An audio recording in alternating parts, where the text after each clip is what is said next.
رسول اللہ صلی اللہ علیہ وسلم کی بیویاں رات میں مناصے کی طرف قضائے حاجت کے لیے جاتیں اور مناصے ایک کھلا میدان ہے، تو حضرت عمر رسول اللہ صلی اللہ علیہ وسلم سے کہا کرتے تھے کہ اپنی بیویوں کو پردہ کرائیے، مگر رسول اللہ صلی اللہ علیہ وسلم نے اس پر عمل نہیں کیا۔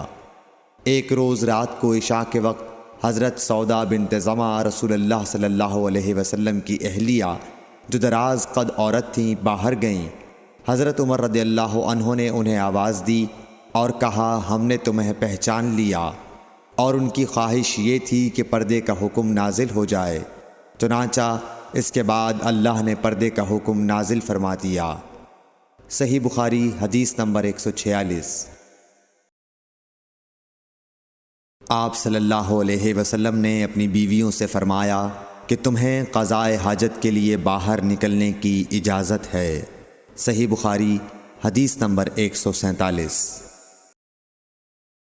عبداللہ بن عمر رضی اللہ تعالی عنہ فرماتے ہیں کہ ایک دن میں اپنی بہن اور رسول اللہ صلی اللہ علیہ وسلم کی اہلیہ محترمہ حفصہ کے مکان کی چھت پر اپنی کسی ضرورت سے چڑھا، تو مجھے رسول اللہ صلی اللہ علیہ وسلم قضائے حاجت کرتے وقت قبلے کی طرف پشت اور شام کی طرف منہ کیے ہوئے نظر آئے۔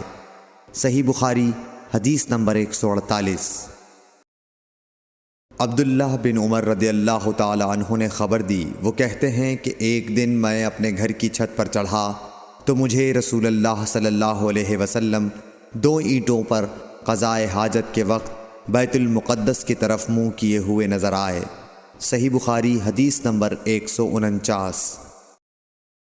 انس بن مالک رضی اللہ تعالی عنہ کہتے تھے کہ جب رسول اللہ صلی اللہ علیہ وسلم رفع حاجت کے لیے نکلتے تو میں اور ایک لڑکا اپنے ساتھ پانی کا برتن لے آتے تھے، مطلب یہ کہ اس پانی سے رسول اللہ صلی اللہ علیہ وسلم طہارت کیا کرتے تھے۔